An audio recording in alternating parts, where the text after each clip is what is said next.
Miaraka ivavaka isika tompoko.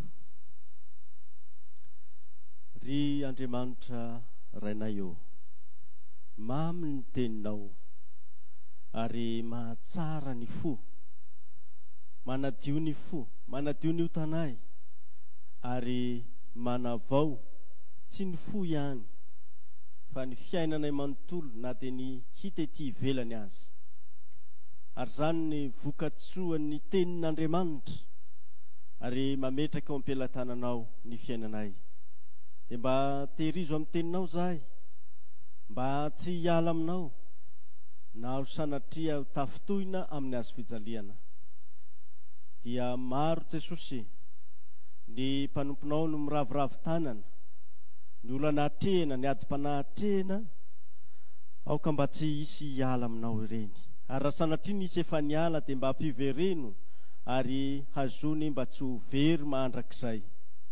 Dia misaotra anao zay no ity ora sy fotoana ity hazona mandre ny teninao. Taio ny zaza rehetra izay mandre izao teny izao. Taio koa ny tanora, taio indrindra koa ny ray aman-dreny. Mamindraha fo amin'ny olona rehetra ry Jesosy Tompo. Amin'ny anaranao Jesosy no angatana izany. Amen. Ny tenin'Andriamanitra izay anjarantsika riavana amin'izao maraim-baovao ny zoma 7 Mey taona 2024 izao. Dia hitantsika ao amin'ny Jaona 4:40, andininy voalohany ka hatramin'ny 4. Jaona 4:40, andininy voalohany ka hatramin'ny 4. Mivaky toy izao ny teny amin'ny anaran'i Jesosy. Izany teny izany dia efa nolazaiko taminareo mba tsy hahatafitohina anareo. Handroaka anareo hiala amin'ny sinagoga izy, eny ho avy ny andro ka ataony izay rehetra mamono anareo fa manatitra fanompoam-pivavahana ho an'Andriamanitra izy. Ary izany no ataony satria tsy fantany ny ray na izaho. Fa izany teny izany efa nolazaiko taminareo mba ho tsaroanareo raha tonga ny fotoan'androny. Fa izao efa nilaza izany taminareo, ary tsy mba nolazaiko taminareo hatramin'ny voalohany izany satria mbola taty aminareo ihany aho. Ray masinao manamasinanay amin'ny fahamarinana, ny teninao ny fahamarinana. Amen. Ry havana malala ho aminareo rehetra ny fahasoavana sy ny fiadanana avy amin'Andriamanitra raintsika sy Jesosy Kristy Tompo. Amen. Ovakiko amintsika riavana ny hira 7:29, andininy voalohany sy ny 2. Mananjara ry Jesosy ny mpanomponao, izay natokanao hitondra ny anaranao. Nofidinao ho mpitory ny fitiavanao, nitokianao ho mpamory ny vahoakanao. Izao no zara fanompoko voatendrinao, ka ny mafy tsy ahoako haefako izao. Tsy andosym-pahoriana ny mpiasanao, fa ny azo fijaliana lova taminao. Izay rehetra nandray ny fanahy masina dia notendren'ny ray ho vavolombelona hanambara ani Jesosy Kristy Tompo sy ny famonjeny. Mila herim-po sy fahatrikina avy amin'ny fanahy masina izany fijoroana ho vavolombelona hanambara ani Jesosy izany. Satria izao tontolo izao zay anirahana ny vavolombelona dia tsy tia izany fanambarana izany, ary toeriny tsotro zao azy. Tsy maintsy mitana mafy ny fanambarana an'Andriamanitra ray sy zanaka ary fanahy masina sika. Andriamanitra zay tia an'izao tontolo izao vonjena, dia izany no tsy maintsy hazonitsika. Ary raha miaritra ny azo fijaliana noho ny anarany sika, dia tsy hiemotra na hiala na ho tafitohina sanatria. Izany no vetikevitra izay ampitaina amintsika riavana. Satria araka ny tenin'i Jesosy hoe, izany teny izany dia efa nolazaiko taminareo mba tsy hahatafitohina anareo. Efa nilaza izany teny zany, ny teny izay nambaran' Jesosy dia ny teny ny amin'ny fanahy masina, ny teny ny amin'ny jeron'ny mpianatra ho vavolombelona, ary ny teny ny ialany Jesosy amin'izao tontolo izao araka izay ambarany eto. Ny fanoherana ataony izao tontolo izao, ny fanambarana ani Jesosy Kristy dia efa niseho na tamin'ny andron'i Jesosy zany, na tamin'ny andro izay nitoriana ny filazantsara izany.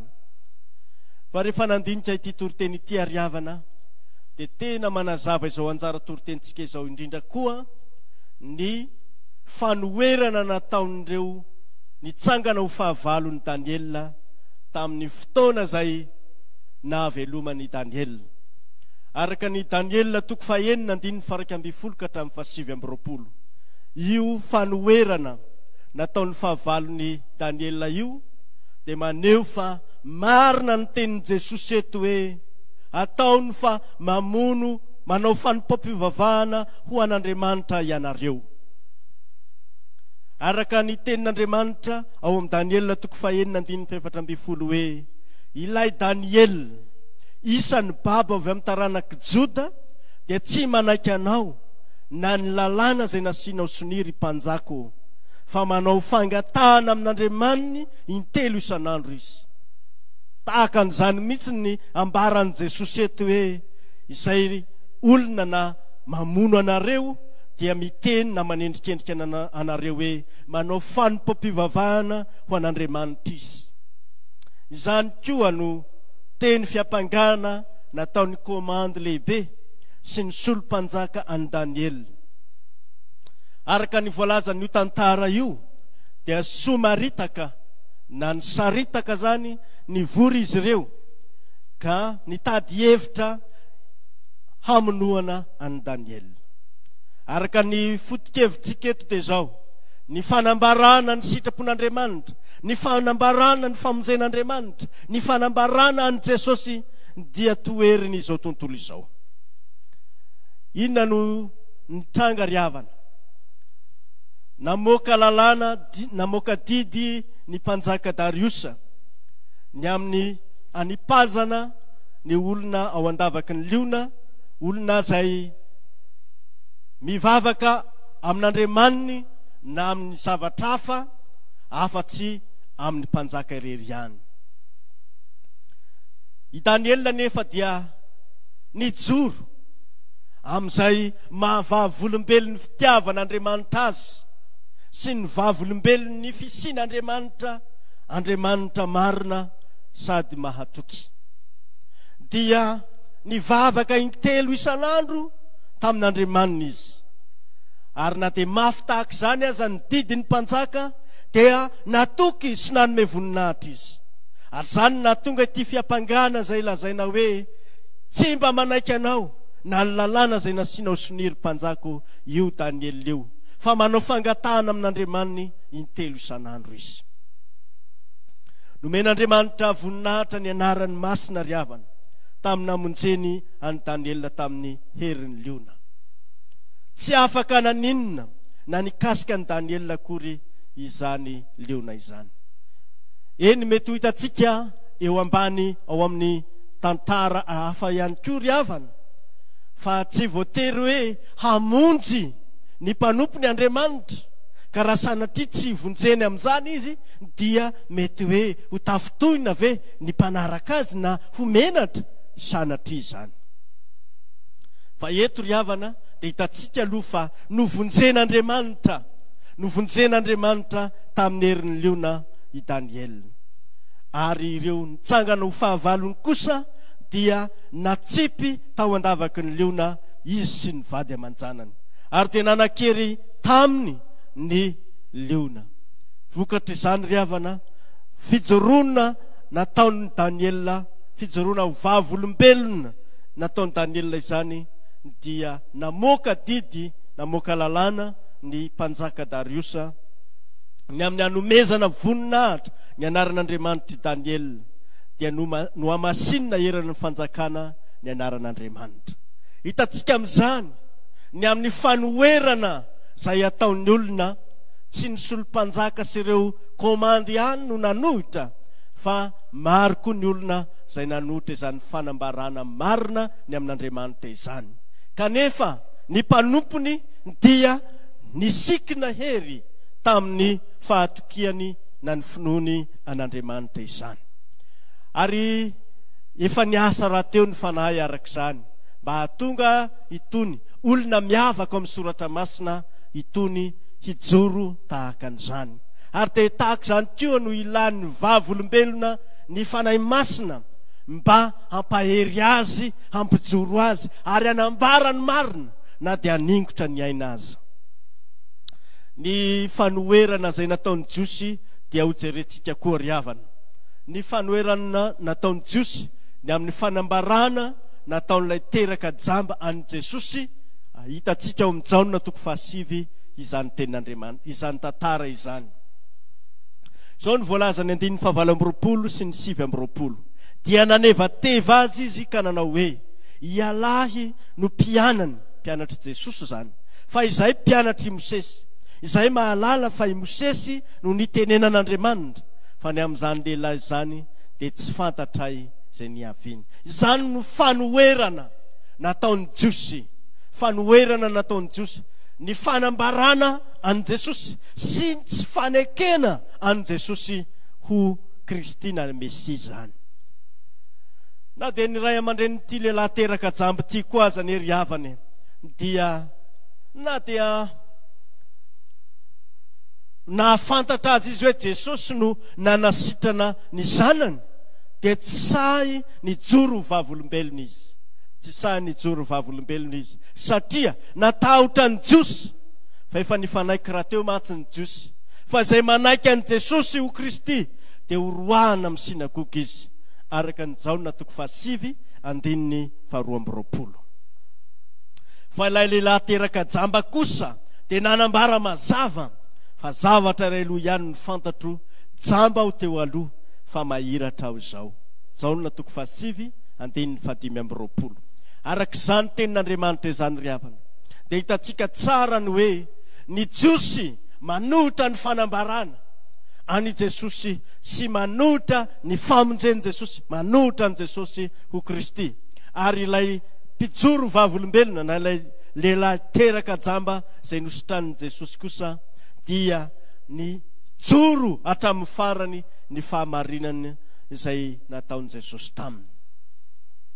Nahatra tamin'ny fandresen-dahatra ny Jiosy izy arak'izany, kanefa tamin'ny fanoerana mafy nataon'ny Jiosy indrindra teo amin'ny faratampony izany fanoerana izany, dia izao no teniny nataon'izy ireo: tena teraka tamin'ny ota ialahy, ka ialahy indray va no mampianatra anay, dia noroahany izy. Araka ny Jaona 7:4-7. Hitantsika ry havana, ny fanambarana an' Jesosy Kristy tsy hoe fanoerana fotsiny ny fanambarana no zavatra mety hitranga, fa fandroahana anao hiala amin'izay mety ho fiarahamonina misy anao, mety amin'ny fiangonana mitsy azy zany zavatra zany, satria ny sinagoga moa dia fiangonan'i Jiosy akoatra ny tempolo izany. Arak'izany dia rehefa nandre Jesosy fanoroahana raha lehilahy, dia nampahery azy Jesosy ary nataon'i Jesosy izay nahitany ty lehilahy teraka jamba nefa tonga nahiratra ity azy. Ry havana malala, ao anatin'izany fijoroana ho vavolombelona izany dia tsy hamelanao irery Jesosy, fa mampahery anao, manikina anao hatrany mba hijoro na ino kidona na ino kianitra. Izao no zara fanompotsika, ny mafy tsy ahoantsika araka ny tononkira teo. Ry havana malala, arak'izany fampaherezana izay nataon'i Jesosy an'ity lehilahy ity zany sy nataony ny ahitany azy dia niakohoka teo amin'i Jesosy izy. Fa ny zavatra nisy dia mba nisy ihany maro ihany ny mpanapaka izay nino an'i Jesosy, nefa noho ny fariseo dia tsy nanaiky ireo, fandrao havoaka hiala amin'ny sinagoga izy. Tia ny voninahitra avy amin'ny olona izy ireo, fa tsy ny voninahitra avy amin'Andriamanitra. ny vavolombelona mahatoky, ny vavolombelona manambara ny marina dia homen'Andriamanitra voninahitra, ho satroana voninahitra. Aoka tsy ny voninahitra izao tontolo izao no imatymatesana, fa izany matetika na izany no manakana itsika indrindra tsy ahita ny voninahitr'Andriamanitra. Ry havana malala, aza mba hosan'izay ho tafitona amin'ny hazo fijaliana fa Jesosy Kristy na dia mafy tamin'ny aza niatrika izany hazo fijaliana izany, dia satria nahita ny voninahitra izay napetraka teo anoloana izy, dia tsy niemotra na manahoana ny aloza n'izany hazo fijaliana izany. Aoka ary isika hivoaka hakeo aminy eo ivelan'ny Tompy mitondra ny latsa izay netiny. Hoy ny Hebreo 7:17. Jesosy dia novonona teo ivelan'ny Tompy ny Israely, tao ivelan'ny Jerosalema. Ao mantsy no misy ny tendrombohitra Golgota na Kalvari, ao no namononan'i Jesosy. Ka io no itaoma ny tenin'Andriamanitra antsika koa, hivoaka hakeo aminy, hivoaka hakeo Golgota, hivoaka hakeo amin'ny hazo fijaliana. Fa aoka tsy ho tamana mitabataba na ny fanoherana izay ataon'izao tontolo izao ny famonjen'Andriamanitra, ny fanoherana an' Jesosy. Ry havana malala, aza hosan'izay mijoro hanohitra ny famonjen'i Jesosy, fa ho very tokoa izay manao izany. Fa isika kosa dia hivoaka hakeo amin'i Jesosy, ary eo isika no ahazo fampahirezana, azo famelan-keloka, azo fiainana mandrakizay. Ny endrika izay isehony izany fanoherana izany koa ry havana dia niseho teto amintsika, teto amin'ny fiarahamonina malagasy izany. Fa hita eto amintsika ny hoe tsy homena anjara lova raha toa ka tsy mamadi-drazana na manaraka ny fomban-drazana. Ao amin'ny lalam-panjakana malagasy aloha dia tsy misy hoe izay tsy mamadi-drazana na tsy manaraka fomban-drazana dia tsy homena anjara lova. Tsisy an'izany ao, fa fanapara-pahefana ataon'ny ray aman-dreny tompony lova izany. Ka tsy ny tenin'Andriamanitra hibebaka amin'izany isika ry havana, fa na isika izay mitana ny fomban-drazana izay tsy mahasoa, fa misy kosa ny fomban-drazana izay ankasitrahan'ny tenin'Andriamanitra dia ho azontsika izany. Fa ny amin'ny famadihan-drazana dia nananara ny tenin'Andriamanitra antsika, fa isika dia tsy mba ho isan'izay hamadika ny tompontsika, tsy mba isan'izay hanakalo ny tompontsika Jesosy Kristy amin'ny zavatra hafa ry havana, fa nipo-tsampy izany. Tamin'ny andron'ny ranavalona voalohany ohatra ry havana dia nofongorany ny kristianina, satria nahoana? Ny kristianina malagasy dia nanary ny sampy sy ny sikidy ary ny fomban-drazana izay nahazatra. Ary izany no nahatonga ny mpanjaka sy ny mpiadidy sy ny tandapa hanenjika mafy fivavahana kristianina. Eny amin'izao dia milamina ihany ny eto amintsika ny amin'ny fivavahana kristianina, kanefa misy ihany ny esoesoteny izay ataon'ny fiarahamonina, ataon'ny mpiray-tampo, ataony izay manohitra ny fivavahana kristianina. Ry havana malala, Jehova no anjara lovanao, aza malahelo na isan'izay iarany izany ianao, ary lazao fa iza no anao any an-danitra, ary tsy misy aty ambonin'ny tany irinao tahaka an'i Jehova.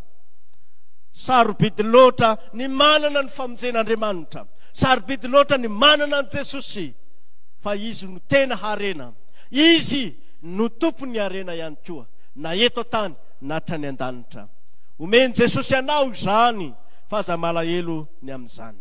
Ary raha enjehana noho ny finonan' Jesosy ianao, izay mantsy no atao hoe hazo fijaliana, fanenjehana noho ny finonan' Jesosy.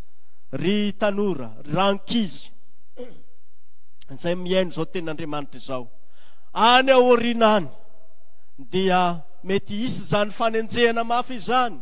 Aoka hijoro amin'ny maha kristianina isika, fa tsy ho isan'izay tsy ahalala an' Jesosy na sanatria hivadika amin' Jesosy, fa mba ho isan'izay ho mahalala an' Jesosy, mino an' Jesosy, mifikitra tsara amin'ny fitiavan' Jesosy, ny taranaka mandimby rehetra. Fa izany no nahitantsika fialofana, ary izany no nahitany firenetsika famonjena, ary izany aza mbola hitariana antsika ankehitriny mba hahatonga antsika hibebaka tokoa ka ho atolotra an' Jesosy tanteraka tahaka ny nanolorany mpanjaka ny Madagasikara ho an'i Jesosy. Ry havana malala, tsy antery zany fa amin'ny fo tokoa no anolorana ny fotsika an'i Jesosy ary ho an'i Jesosy tokoa ity Madagasikara ity. Aza ho isan'izay mierikerika foana ny amin'izao fiainan'izao, na koa maminy atsy finiaroa araka izay fiteny malagasy, sanatria amintsika izany. Fa ho mba ho mamitsika tokoa ny joro ny hovavolombelon'ny fahamarinan'ny famonjen'i Jesosy. Ho famaranana izao toriteny izao dia horentsika ny vavaka nataon'ny apôstôly manoloana ny fanenjehana azy. Asan'ny apôstôly 4:7 amin'ny anaran'i Jesosy. Koa ankehitriny, Tompo, jereo ny fandrahonany, ary omeo anay mpanomponao ny mba hitory ny teninao amin'ny fahasaina rehetra. Ombany ny anjiranao ny tananao hahasitrana sy hanaovana famantarana sy ny fahagagana amin'ny anaran'i Jesosy mpanomponao masina. Ary rehefa nivavaka ry havana ny apôstôly dia niovitrovotra ny trano izay niangonana, ary feno ny fanahy masina izy rehetra ka nitory ny tenin'Andriamanitra tamin'ny fahasahina. Amin'izao andro ny Pentekosta izao dia omeny Jesosy atsika ny fanahy masina, ary izy no ampahery atsika, ary hanasitrana izay marary, hanasitrana izay tsy mino, ary hampahery kosa izay efa mino sy mijoro ny vavolombelon'ny fitiavan'i Jesosy. Dia ho an'Andriamanitra rery ny voninahitra izay hatramin'ny taloha indrindra ko mandrakizay. Amen. Raiso ny fitahina. Ho aminareo rehetra ny ry havana, ny fahasoavan'i Jesosy Kristy Tompo, ny fitiavan'Andriamanitra Ray, ny firaisana amin'ny fanahy masina. Amen.